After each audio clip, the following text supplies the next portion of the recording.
వేదిక కూల్చి అక్కడి నుంచి పరిపాలన ప్రారంభించాడు. అక్కడి నుంచి నేను నేరుగా వచ్చాను. ఏదైతే ఆనాడు ప్రధానమంత్రి నరేంద్ర మోడీ గారు అమరావతికి ఫౌండేషన్ వేశారు, అక్కడ మీరు చూస్తే ఒక బాధ, ఆవేదన.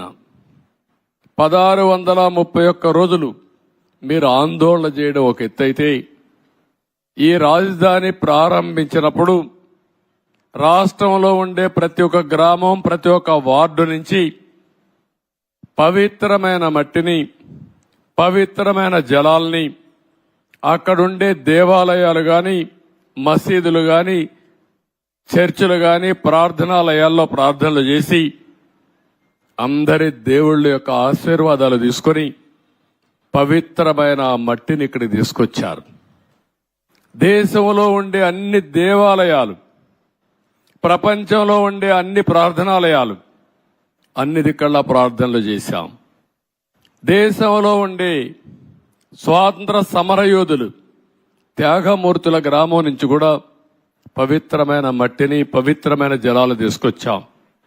సాక్షాత్తు ప్రధానమంత్రి గారు పార్లమెంట్ దగ్గర మట్టిని, పార్లమెంట్ సాక్షిగా సంఘీభావాన్ని తెలియజేయడానికి యమునా జలాలు తీసుకొచ్చి వారు కూడా సంఘీభావాన్ని తెలియజేశారు.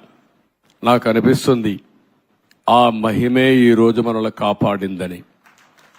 నాకు అనుమానం లేదు. ఇక్కడ ఒక పవిత్రమైన ప్రాంతంగా తయారైంది.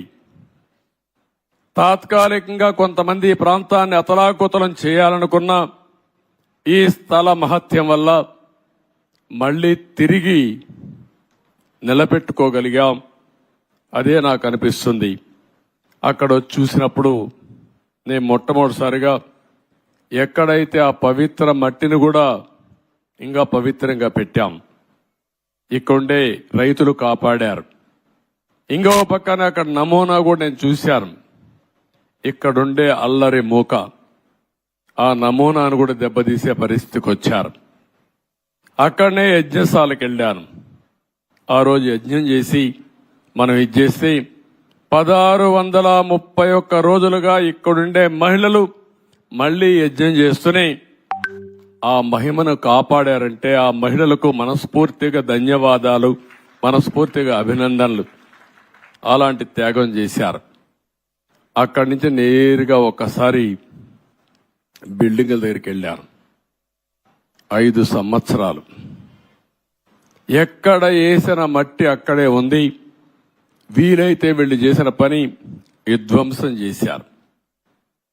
ఇక్కడుండే పైపులు దొంగిలించకపోయారు, ఇసుక దొంగిలించకపోయారు, కడాన రోడ్లేస్తే మెటలు కూడా దోవకపోయారు.